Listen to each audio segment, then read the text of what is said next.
Thank you for joining us for the client presentation as we'll cover our Bethel University dashboard. I'm Spencer. I'm Spencer. I'm Odera. Steven. Nick. Awesome. Yeah, so first we're going to talk about who our client was and the problem, and then we're going to talk about kind of how we came up with the solution and give you a demo of our dashboard. We're also going to provide some future recommendations and then open it up to questions.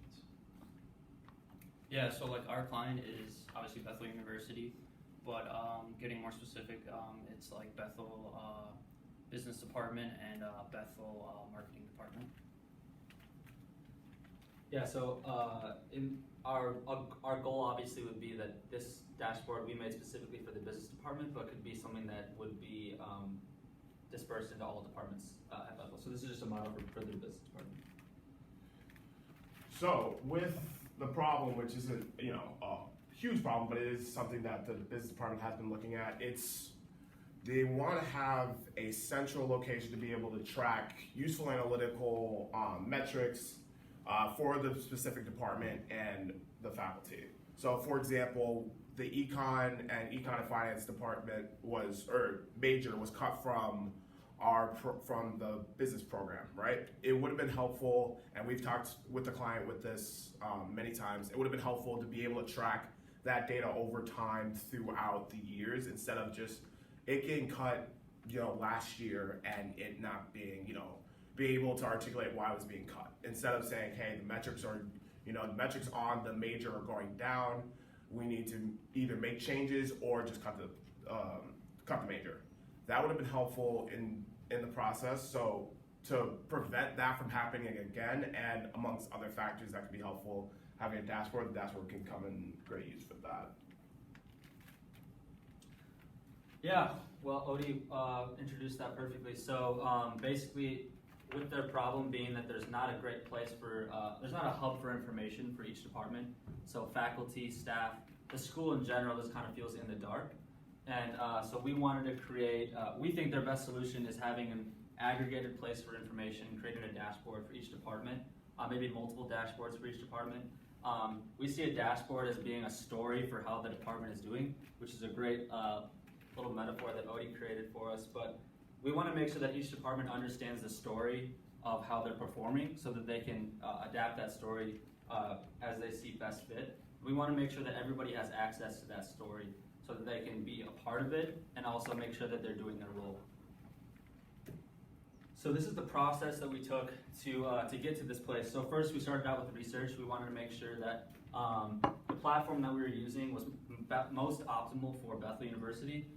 So we did that research based on price, based on capabilities, based on shareability. A lot of you actually were able to be a part of that process, which we appreciated, which allowed us to select the platform that we did choose, which was Google Data Studios, which you'll see in the upcoming slides. But after we did research, we did collaboration. We talked as a team to make sure that we picked the right platform and the right arrangement of a dashboard. There's a lot of different ways you can arrange a dashboard. You need to make sure that you have the right metrics, but also that it's not too overwhelming. So that was a task that we all did together, as well as using research again to draw the right decisions there. Next, we implemented what we planned, what we created. We created a mock dashboard, which you'll be seeing in a couple minutes on Google Data Studios. And now we're currently delivering it to our clients and you guys. And we want to get your feedback and show you our future recommendations. So now we're going to jump into the demo. Jump right into the dashboard.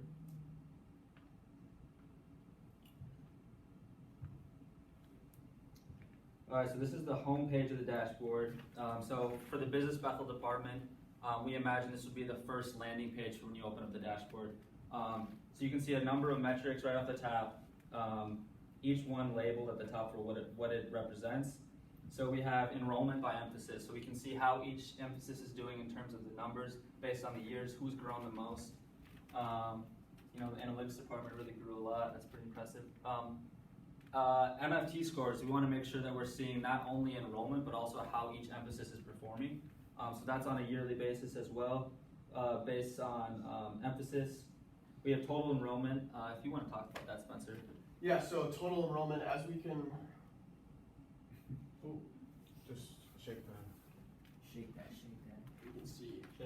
shouldn't be. It Take the, wasn't, it was just It's the there you go. area. Okay, there we go. Yeah. Anyways.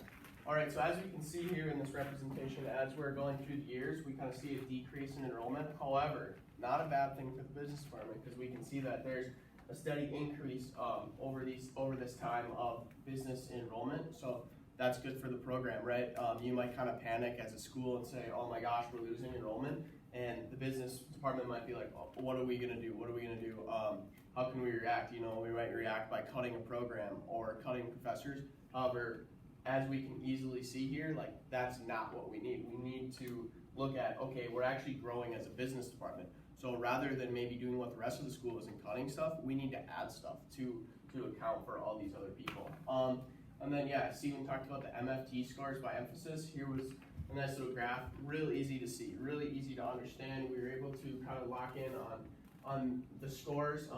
We kind of used our own kind of data and best understanding. This is more just a representation of what could come. Obviously, if it was the real data, analytics would be Yeah, on top. yeah, So- yeah, absolutely. So, but again, quick and easy, right? We can read and understand that story within seconds, right? You can say, okay, maybe what can HR do to improve upon their MFT scores? Accounting's kind of in the middle. Do they want to improve? Are they happy with where they're at?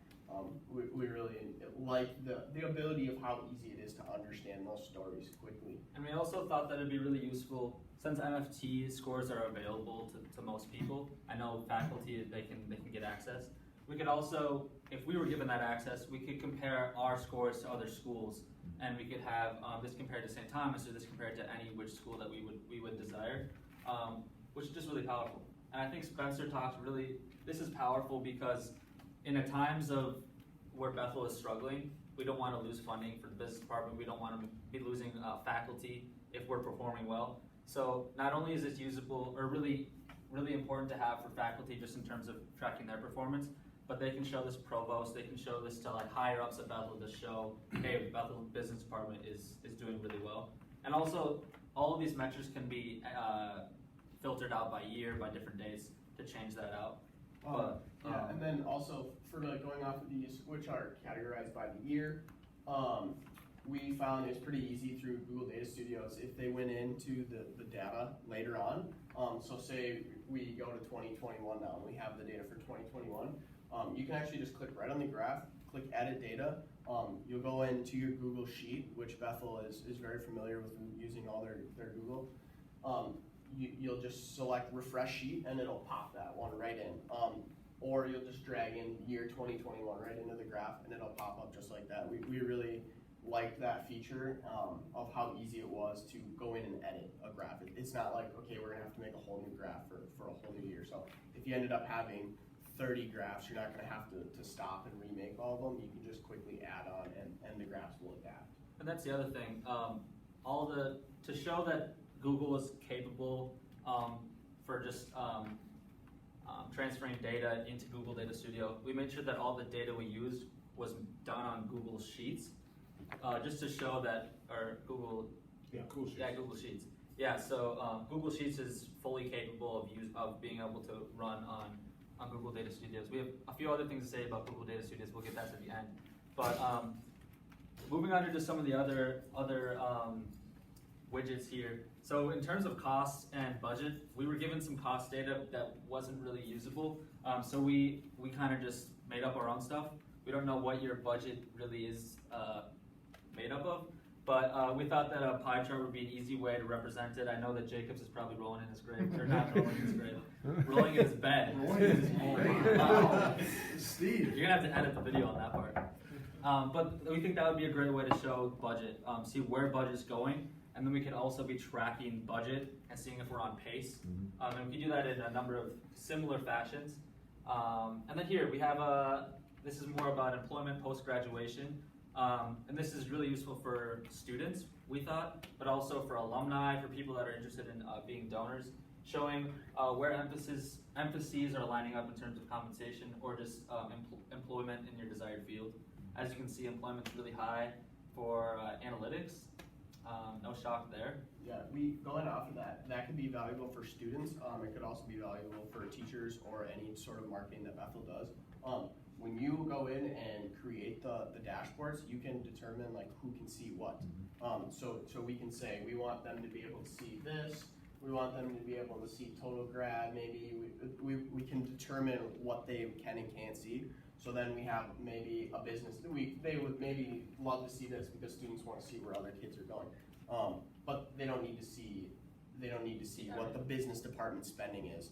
So you could be in a business meeting, pull it all up, and then share a version of it with students, and they only have access to a certain amount. So we thought that'd be really cool too. Spencer, do you want to talk about total grad versus business grad? I know that was your. Yeah, so this is like total grad versus business grad, and you can see these past couple of years, you can see like the rates of business grad versus the total graduates and the percentage of that, and then this can be filtered through like a number of years going back and see how it has like progressed through the years.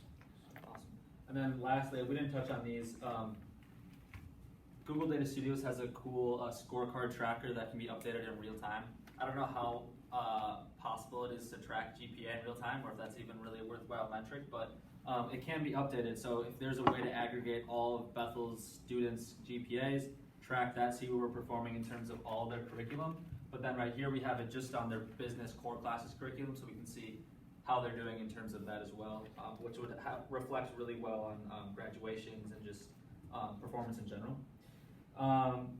So really cool thing about Google Data Studios, it's such a mouthful. You can have a number of dashboards within the business department dashboard. So this is our home. We imagine if this was real, we would have our home, which would have main performance metrics, and then we could have another slide that we would show just to higher ups at Bethel, which would have probably more about enrollment, more about costs, more about some of those more important business metrics.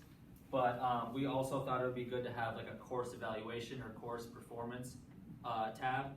We worked really hard to create a tab like that, but we really struggled without being able to talk to our client about what they would really want to see for that.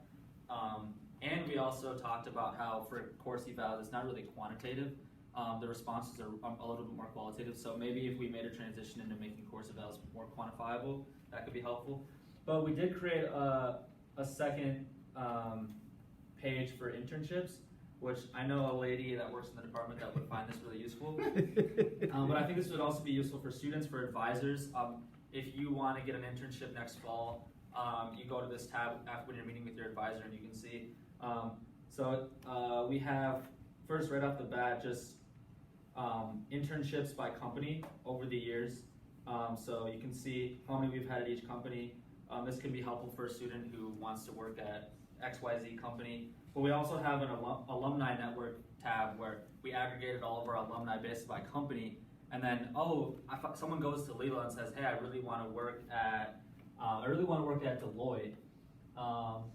Well, let's see who's at Deloitte.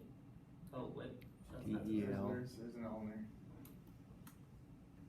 Oh, Zach Nelson seems to work at Deloitte, and over the past 4 years, we've had a fair number of internships there. It's obviously pretty competitive with that small number of people, but if you wanted to go to UHG, they have a lot more interns there, and then Dan Snyder and Bob Marley apparently both work there. Let's see. Is there a space? Bob Marley moved to the Colorado office, though. Awesome. That's true. But even if you wanted to intern at Boom Lab, you can reach out to Evan Ringel. There's a number of people we can be reaching out to here. Let's see. There's a bunch of them, but St. Thomas, right? That's St. Thomas, correct. TTI. Well, it's very case sensitive, so be careful. Make some adjustments there. Yeah, but we find that super useful. There's a bunch of names in there. And then another real-time kind of Fred percentage. Shapiro, who works at Optum. I don't know if you want to reach out to him later. Evan does. And then Steve, down at the bottom there, we kind of have a live, up-to-date internship to employment conversion. Is that real, or did you make that up? We made the number up, Okay. but That's a high it's, number. it's a real thing you could do. Right. But it's a high, that was, when I saw that, I'm like, that's a high number. We don't Yeah. convert that many. No, This is analytics With specific. this, we could get there. Exactly. With this, we could get there. Gotcha. But simply by having the data that we had here, where people are going.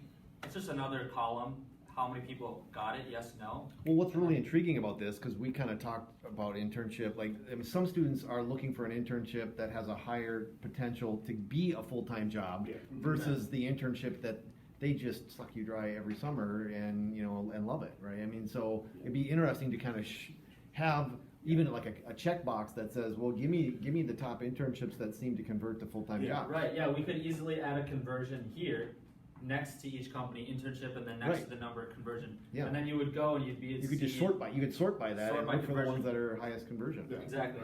I think the big thing with this whole thing is for us, that we've looked at it. We've looked at Google Data Studio a good amount, but there's still so much more that can be done with this, and especially given like our limited data, with someone with the departments with like you guys with a much more comprehensible amount of data can do so much more with this, and even with I was just messing around with it a little bit yesterday, just looking at some of the community visualizations where there's more widgets and stuff with that's a little more advanced and would be able to convey some of the story better.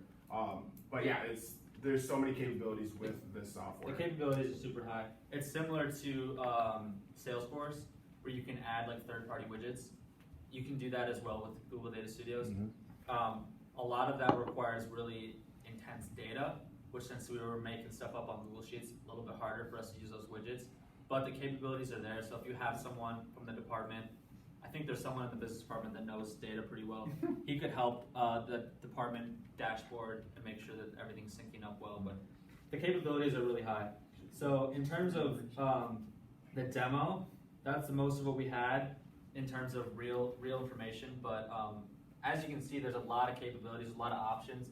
This could easily be up to 10 different tabs that you have within that.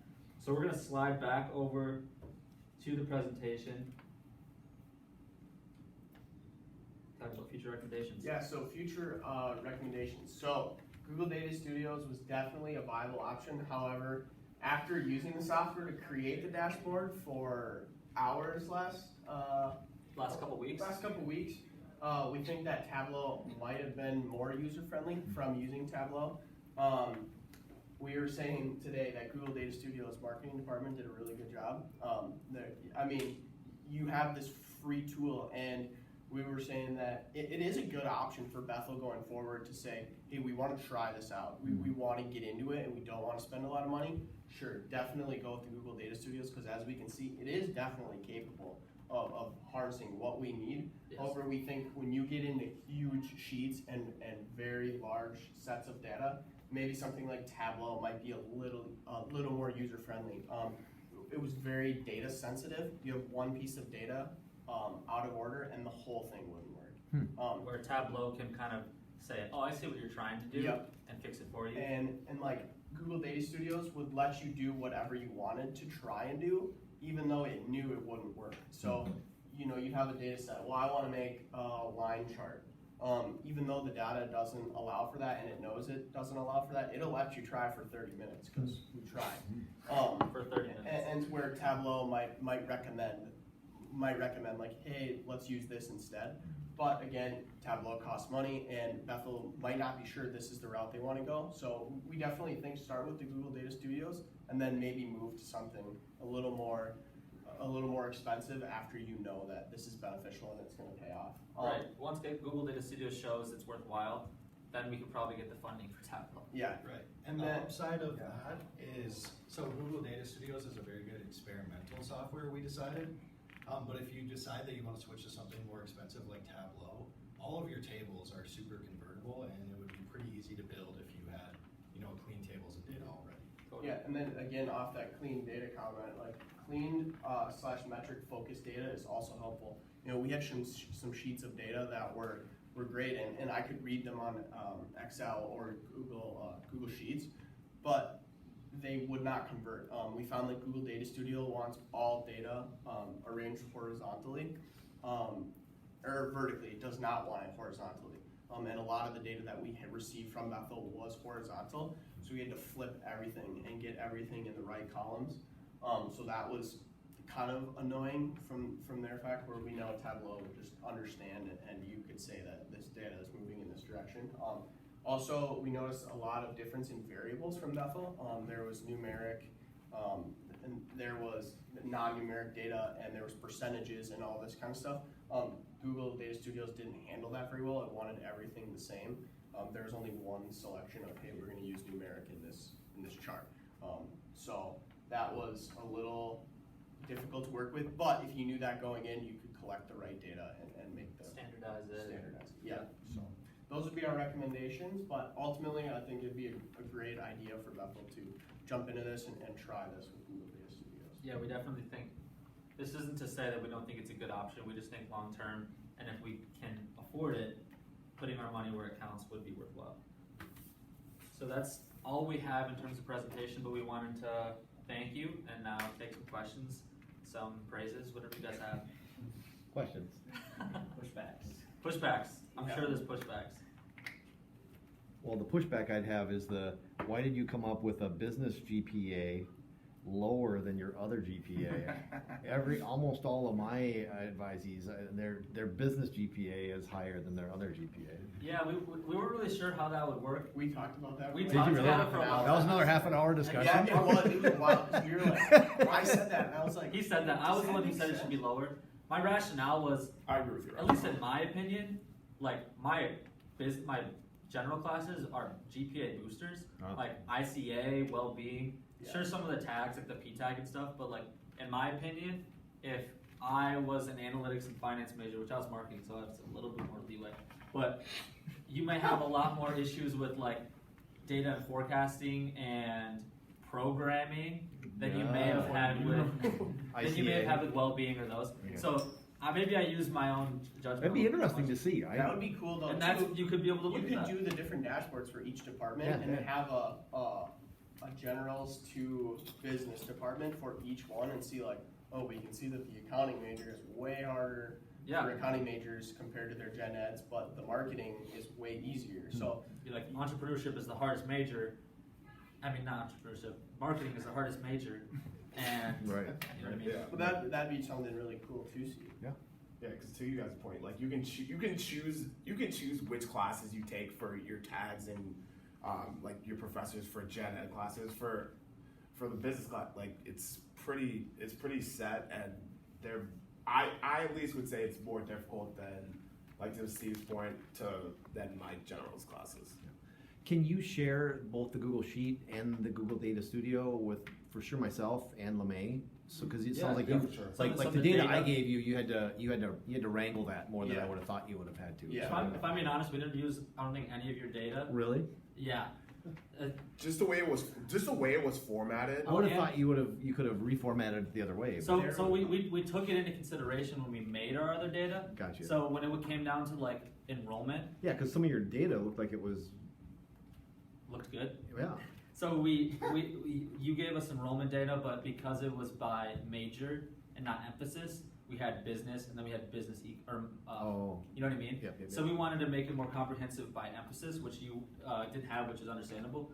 So I think we have it. Maybe. well, so it wasn't Right. provided, so we used that to like create our fake data. Gotcha. But then the rest of it was really just fabricated in Google Sheets, like, Right. so it's really small data because we didn't make a 17,000 row spreadsheet. Yep. But we can for sure share with you all of our sheets, share with you the presentation, and then share with you the actual dashboard. So, a person that you know often does a survey to understand if seniors have employment. Yep. If that person made that survey in Google Forms, could that Google Forms Yes. feed this and automatically update your dashboard? Yeah, well, I don't know about autumn. I think you'd have to refresh it technically, but it would put into it. So But the data would be there in the Excel spreadsheet for sure, or not the Excel, the Google data, yeah, so if the it's- Google Sheets data. if it goes from the From each place, forms, from and forms then to you Google refresh the Sheet. dashboard, it would refresh. Okay.